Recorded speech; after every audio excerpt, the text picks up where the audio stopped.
ने मुझे बोला कि यार भाई तेरी इंग्लिश अच्छी है, तू पढ़ा ले, मैं तेरे को एक अपॉर्चुनिटी दिलाता हूँ, और मैं जो तेरे को देखता हूँ तू कर सकता है, बहुत अच्छा कर सकता है। मैंने कहा यार मेरा पढ़ाने में इंटरेस्ट तो है, मैं नहीं करूँगा, पढ़ाने में मैं नहीं पढ़ाऊंगा बिल्कुल भी।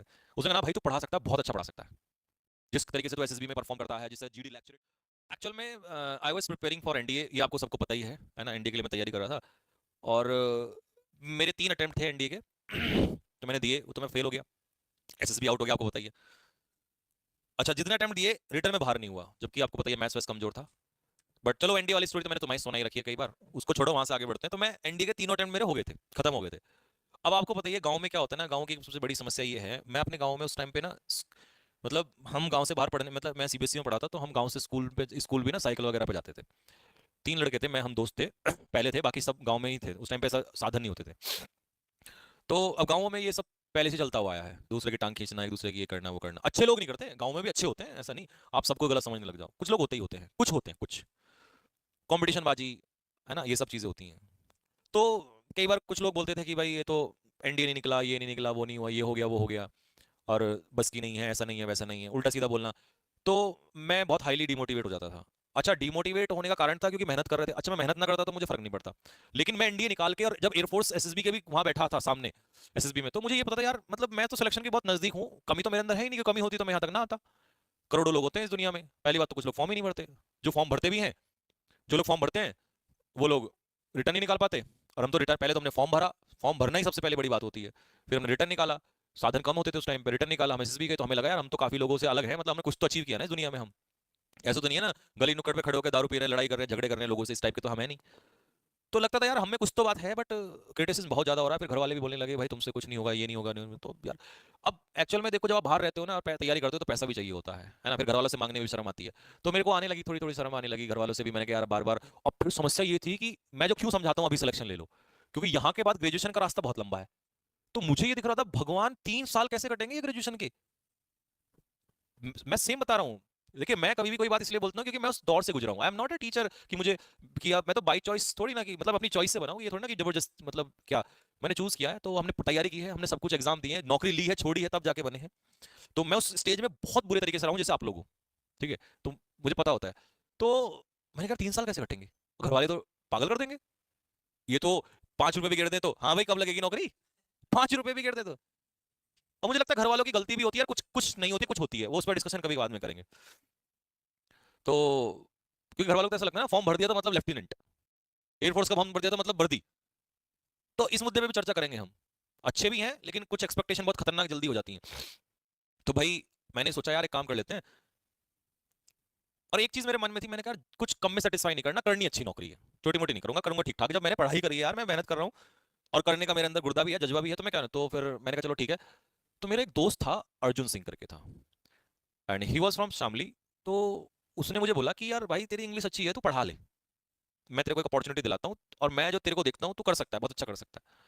मैंने कहा यार मेरा पढ़ाने में इंटरेस्ट तो है, मैं नहीं करूंगा, पढ़ाने में मैं नहीं पढ़ाऊंगा बिल्कुल भी। उसने कहा ना भाई तू पढ़ा सकता है, बहुत अच्छा पढ़ा सकता है, जिस तरीके से तू एसएसबी में परफॉर्म करता है, जिससे जीडी लेक्चरेट में परफॉर्म करता है, तो तू तबाही मचा सकता है। तो मैंने कहा यार मेरे बस की नहीं है, छोड़। फिर मेरे को आया, मैंने कहा यार पॉकेट मनी भी मिल जाएगी, कुछ ना कुछ थोड़े बहुत पैसे खर्चा चल जाएगा। तो उसने मुझे मुझे कहा, मैं गया वहाँ पर।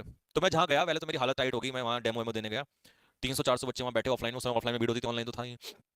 और मेरी एज लगा लो 18 साल का, क्योंकि एनडी में तो इतना ही होता है, 18.5 पे खत्म होता है। अब मैं उस 18 साल का लड़का, अब मुझे तो कुछ भी नहीं पता दुनियादारी का। तो हाँ मेरे हाथ में जो था वो मुझे पता था, लेकिन डरता मैं, मतलब डर तो रहता ही है ना, इतनी भीड़ बैठी है सामने, कोई क्या पूछ लेगा। तो भैया मैं गया, डेमो उन्होंने मुझे अंदर डाल दिया, मेरे हालत खराब, पसीना आने लगा मुझे, मुझे समझ नहीं आ रहा क्या करूँ।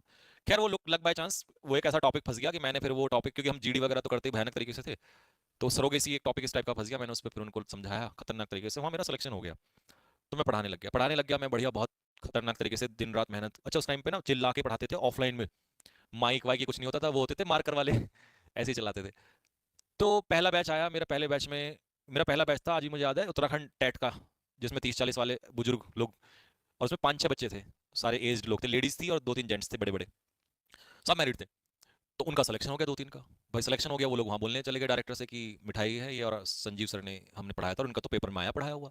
ये बाय गॉड ग्रेस तब से ही चल रहा है। और कि ये लड़का जो है, क्योंकि वो बड़े थे, वो 40 साल 35 साल ऐसे थे, कि हीरा है, आप इसको पकड़ लो, ये काम आएगा आपके बहुत, हम आज बोल के जा रहे हैं कि हमारे हमें बहुत हेल्प मिली, हमने बहुत पढ़ा इधर उधर। अब उनका सिलेक्शन हो गया, डायरेक्टर साहब की नज़र मेरे पर पड़ गई, उन्होंने तो भाई अगले बैच से मुझे सब बैचों में इंट्रोड्यूस करना क्या। अब वहां उससे पहले क्या थे, बहुत सारे टीचर ऑलरेडी थे इंग्लिश के भी।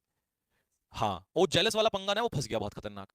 और मैं इतना प्योर था कसम से उस टाइम पे, क्योंकि देखो मेरा टारगेट था उस समय, उसके बाद ग्रेजुएशन के बाद सीडीएस प्लस सीपीओ, नहीं सीडीएस सीपीओ सीजीएल, ये टारगेट मैंने रख रखे थे। मैंने कहा इधर दूंगा ये दूंगा ये दूंगा, जहां मिलेगा वहीं निकल जाऊंगा।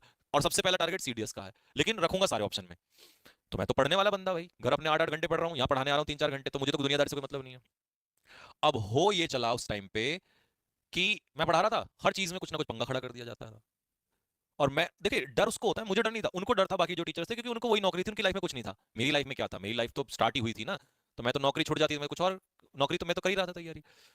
लेकिन मेरे अंदर एक पैशन था, अगर मैं घुस जाता था ना क्लास में, मेरी क्लास की आवाज मुझे दूसरी क्लास में बोलने आते, आवाज कम बाहर जा रही है उधर तुम्हारी, चिल्लाने की इतनी आदत थी भयानक वाली, क्योंकि मजा सा आता था पहली पहली बार क्लास में, और मेरे को ऐसा लगता था मैं टीचर बन गया। हाँ, ऐसा फील आता था। तो फिर तो बढ़िया चला वहां पे, सब बहुत बढ़िया हुआ। तो भाई मुझे मेरी पहली सैलरी मिली। अब गेस करो कितनी होगी पहली सैलरी। एग्जैक्टली 2300। 2300 रुपए थी। ऑफलाइन में बताई थी मैंने एक दिन, हाँ 2300 रुपए थी, और वो मुझे वो मिला था चेक, जिसमें कि मेरे दोस्तों ने चेक बनाया और उड़ा दिया। मुझे 1 रुपया नहीं मिला। तो मैं बहुत खुश हुआ, चलो भाई पहली बार अपनी मेहनत की कमाई, जो घर वाले कहते थे ना कि खाता रहता पड़ा रहता है ये वो सब, तो मेहनत की कमाई पहली बार मिली 2300 रुपए। खुशी हुई खैर। अब लेकिन ये दुखाया, अब 2300 तो चले गए, अब एक महीना मेहनत भी करनी है फिर से, एक महीना फिर इनके लिए मेहनत करनी पड़ेगी। 2-3 महीने मैंने मेहनत करी, उन्होंने मेरी सैलरी बढ़ा दी 2500 या 30, कुछ इतना हुआ था। अब दिक्कत ये आ रही थी कि खर्चा चल नहीं रहा था इतने में, क्योंकि और दोस्त भी थोड़े बहुत उड़वा देते थे। तो मैंने बोला कि सर थोड़ा बढ़ा दो, हल्का फुल्का सा कर दो, क्योंकि अब आदमी को जब घर से नहीं ले रहा यार। और मैंने क्या किया, जो जो उसमें घर वालों से लड़ाई कर ली। हाँ तुम्हारी कुछ जरूरत नहीं, मैंने बोला अच्छा ठीक है। तो फिर उन्होंने जो है वो बढ़ाई नहीं, मना कर दिया कि नहीं नहीं अभी नहीं है। जबकि ऐसा सीन हो गया था कि मैं 7-6-7 बैच लेता था दिन भर, और पढ़ाता रहता था, मजा आ रहा था बस पढ़ाने में। जी फील पूछो मत, ऐसा फील तो आए नहीं जीवन में उससे पहले कभी। अब पंगा ये हुआ कि वहां के जो कुछ टीचर्स थे ना, उनको इन्फीरियर, मतलब ऐसा फील होने लगा कि कुछ गड़बड़ हो रही है तुम्हारे साथ। हर बच्चा वो इसको पूछ रहा है, तो इसकी फेम बढ़ती जा रही है ना। तो उन्होंने वहां के जो डायरेक्टर थे उनको मेरे बारे में उल्टी सीधी चीजें बोलनी स्टार्ट कर दी। और यही हुआ कि उस साल दिसंबर का महीना था, मुझे आज भी याद है। तो मैं अचानक से आया, और उन्होंने मुझे बोला ठाकुर साहब एक बात करनी है, आप इधर आ जाओ। मैंने कहा हाँ जी। बोला ये आपकी सैलरी है, और आप परसों से नहीं आओगे। अब मैंने कहा भाई नहीं आओगे क्यों, कि वो कुछ बस ऐसे ही कि वो बात है हम बता देंगे आपको। अरे मैंने कहा रीजन तो दे दो, बता दो क्या। और मेरा तो दिमाग इतना खराब हो गया, मैंने मुझे और कुछ दिमाग में नहीं आया, मैंने कहा मैं तो घर वालों को भी उल्टा सीधा बोल दिया। अब क्या होगा, खर्चा कैसे चलेगा। तो खैर उन्होंने मुझे रीजन नहीं दिया। और वो मुझे बड़ा अजीब सा लगा। आई स्टिल रिमेंबर, तीसरी मंजिल पे थी वो कोचिंग, एंड मैं वहां से नीचे धीरे धीरे उतरने लगा जीने पे से। तो tears were in my eyes, and हाँ, और अरे नहीं नहीं, एंड आई वाज लाइक कि मैंने कहा यार, मतलब मैं ये सोच रहा था कि ऐसा क्यों, इसका कारण क्या है। शायद एक होता ना कि प्रेम के साथ मेहनत करना, शिद्दत के साथ मेहनत करना, अपनी पूरी जान लगा देना सब कुछ। तो मैं ये सवाल खुद से पूछ रहा था, मैंने कहा लोग तो कहते हैं मेहनत का फल मिलता है, पर ये मेहनत का फल, पहली बार ऐसा झटका लगा। मैंने कहा यार ये तो गलत हो गया। आया ऑटो में बैठा, वापस गया रूम पे, बैठा रहा टेंशन में, क्या होगा कैसे होगा। फिर ऐसे ही मैंने कहा चलो, जो तो मोबाइल था मेरे पास एक ना, वैसा वाला मोबाइल होता था वो, कीपैड वाला। हाँ, तो मुझे एक दो बच्चे का फोन आया कि सर वो आपने पढ़ाना क्यों छोड़ा, कि आपने ऐसा क्या गलत किया, यहाँ पे आपके बारे में उल्टी सीधी बातें हो रही हैं। मैंने कहा मैंने गलत कर दिया, कि हाँ यहाँ पे तो ऐसी ये बात फैला रखी है सब में। तो मेरा दिमाग वहां खराब हुआ। मैंने कहा किसने फैलाया, कि ऐसा ही है वहां पे तो। मैंने कहा यू श्योर, कि हाँ सर ऐसी बात है, कि हमें नहीं लग रहा लेकिन आपने ऐसा कुछ किया। तो मैं गया वहां पे, तो उस बिल्डिंग के ओनर कोई थे, मतलब जो कोचिंग के ओनर थे उनके भी ओनर थे, एक बिल्डिंग के ओनर। मैं उनके, तो उन्होंने मुझे बुलाया कि यार तुम छोड़ क्यों दिया तुमने, तुम्हें तो मैं आते हुए देखते थे हम लोग तो, अच्छा लगता था यार, तुम्हारे तो पॉजिटिव एनर्जी थे। मैंने कहा मेरे को ऐसे से निकाल दिया इस तरीके से, कि लेकिन यहाँ पे तो बात कुछ और बनी है। मैंने कहा नहीं ये बात तो नहीं है, कि चलो हम बात करवाते हैं, ऐसे कैसे कोई किसी की हिम्मत है तुम्हें उल्टा, तुम छोटे हो तो इसका मतलब थोड़ी ना। तो फिर मैंने उनको बोला कि नहीं, अब आप कुछ मत बोलिए। अब अगर ये प्रूव करके मान लो कुछ मैं रह भी गया, मैं रहना नहीं चाहता यहाँ पे, बस अब मैं यहाँ से जाना चाहता हूँ। वो हर्ट हो गया, ईगो भी नहीं कह सकते, मतलब ये हुआ कि यार सच के साथ इतना गलत क्यों हो सकता है, ऐसे थोड़ी ना आप मुझे ये मना कर दो कि तुम अच्छा नहीं कर रहे या कुछ भी है वटेवर, लेकिन हटा के और फिर ये बोल देना कि गलत आप चीजें फैला देना। तो मैं चुपचाप वहां से चला गया। हालांकि उन्होंने बोला कि तुम 2 मिनट में कहो, मैं अभी के अभी यहाँ से पूरा कोचिंग खाली कर। मैंने कहा नहीं नहीं नहीं कोई बात नहीं। फिर वहीं मैं ऐसे सडनली जा रहा था, फिर जाते जाते एक चौक आता, वहीं पे एक बहुत बड़ी सी बिल्डिंग है। तो मेरा दोस्त साथ में था, उसने बोला कि रुक मैं बात करता हूँ, क्योंकि बच्चों के मुझे कॉल आ रहे थे कि सर हमें पढ़ना है और आपसे ही पढ़ना है, जो भी हो जाएगा। तो उसने एक जगह पे एक बिल्डिंग पे बात करी, हालांकि वहाँ अब वो गॉड वो होता है कहीं ना कहीं। तो मैंने कहा ना भाई, मेरे को सच बताऊं, इस दलदल में नहीं फंसना। ये वो वाली चीज, वो वाली वो याद आ रही थी मुझे, वो मूवी में नहीं थी वैसे, ऋतिक रोशन वाली। मैंने कहा ये दुनिया बहुत बुरी है। और मैंने कहा सही कहते थे घर वाले कि भाई बच के रहना, और मैंने कहा हमें नहीं भरोसा था। और मैंने कहा पहली बार थोड़ा सा आज बहुत गलत लग रहा है। मैंने कहा यार मैं अपनी नौकरी लेने के और अपना चला जाऊंगा यहाँ से, मेरे को नहीं चलना यार, ये तो गलत है इज्जत। तो मैंने कहा इस तरीके से नहीं। तो उसने जबरदस्ती करी, नहीं नहीं नहीं कोई बात नहीं, तू चले जाना, लेकिन 2-4 महीने रुक, अपने आप को प्रूव करके तब जाना है। फिर उसने बात कराई, उसके ओनर ने कहा कि हाँ आप रख लो और हमें कोई किराया विराया नहीं चाहिए और आप पढ़ा लेना। तो मैंने फिर बच्चों को बोल दिया ठीक है भाई आ जाओ, कोई बात नहीं। तो स्टार्ट किया, 15-20 बच्चे आने लगे। एक महीने के अंदर अंदर लगभग 70-80 बच्चे इकट्ठा हो गए, क्योंकि वहां से जो बच्चा था वो पढ़ ही नहीं रहा था इंग्लिश, उनको सबको ये था कि नहीं यार हमें नहीं पढ़ना, हो ही नहीं रहा था। तो वो 60-70 बच्चे इकट्ठे हुए, उन्होंने कहा सर हमें फीस देनी है। मैंने कहा भाई फीस वीस तो चाहिए नहीं। मैंने कहा मेरा महीने का खर्चा होता है, आप लोग दे देना, कोई बात नहीं। हाँ, कह रहे नहीं नहीं नहीं, हम वहां भी तो 1000 रुपए देते थे, हम 500 रुपये आपको देंगे, आपकी वजह से तो हम आते थे। मैंने कहा ना यार 500 तो बहुत हो जाएंगे। हाँ, मैंने कहा इतने पैसे नहीं चाहिए थोड़े। हाँ, मैंने कहा 5,000 का मेरा खर्चा है, तुम लोग अरेंज करके दे देना। उन्होंने 500 रुपये इकट्ठे किए सबने, और 35,000 रुपये मेरे हाथ में पकड़ा दी। मैं देख के रहा हूँ, ओ भाई इतने पैसे नहीं यार। हाँ, तो खैर उन्होंने दे दिए। और वो पैसे लेके मेरा तो, मैं गया रूम पे, मेरा तो धड़कन तेज हो गई।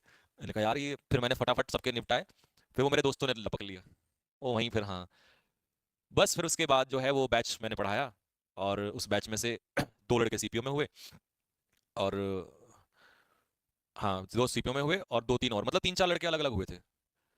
सीजीएल में एक लड़का हुआ था, लेकिन वो ऑलरेडी पहले से पढ़ा हुआ था, वो स्पेशल मेरा स्टूडेंट नहीं था, पढ़ा हुआ था, लेकिन वो हो गया था।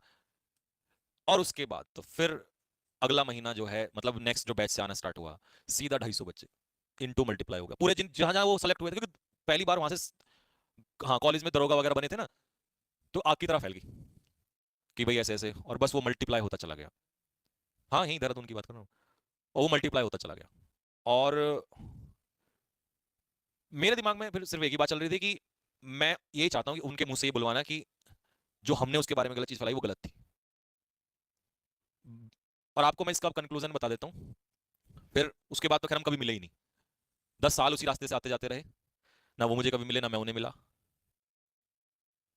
अभी 2018 की बात है, जब हाईएस्ट नंबर स्टूडेंट देहरादून में मेरे पास थे, हमारे पास थे अमेजोन उसमें, लगभग 2000 बच्चे हम पढ़ा रहे थे। उस समय वो कोचिंग उनका लगभग बंद होने की उस पर आ गया था। जिस टीचर के दम पे उन्होंने मुझे निकाला था, बोला था, मतलब जो उनके अपने थे, उन्होंने ही उनकी पीठ में छुरा घोंपा, कोचिंग को तोड़ा, अलग कर दिया। वो मुझे एक दिन रास्ते में मिल गए, तो मैं ऐसे ही आ रहा था, मैं उनको देख के ना मैं सरप्राइज हो गया 10-12 साल बाद में। तो मैं उनके पैर छूने लगा, और पैर छू के उन्होंने मुझे गले लगाया, रोने लगे कि यार ठाकुर साहब गलती हो गई बहुत बड़ी, अपनों पे ही भरोसा किया और अपनों ने ही पीठ में छुरा घोंप दिया, और तुझे हमने उस समय निकाला और तू आज भी। मैंने कहा जी नहीं, ये बात थोड़ी ना है, क्या पता आपने किस लिए निकाला हो मुझे। या हाँ ये जरूर है कि मैं उस समय बहुत हर्ट हो गया था, बट ये नहीं कहूंगा कि आपको मैं यहाँ के खड़ा खड़ा होकर गाली दूं या कुछ ऐसा। सम्मान तो वही है आज भी तब भी। तो फिर अभी सिस्टर की शादी थी, वो मिले दोबारा, तब उन्होंने फिर सारी चीजें बताई। इस हिसाब से फिर वो टीचिंग वाला जो ऑप्शन आया वो आया, और उसी जुनून में फिर हम पढ़ते चले गए और पढ़ाते चले गए। वो फिर सीपीओ वीपीओ जो नौकरियां लगी, वो फिर उसके हिसाब से वो दिमाग में जुनून और पागलपन वो बस वहीं वहीं स्टार्ट हो गया। तो ये हमारा टीचिंग वाला कैरियर वहां से स्टार्ट हुआ था। वो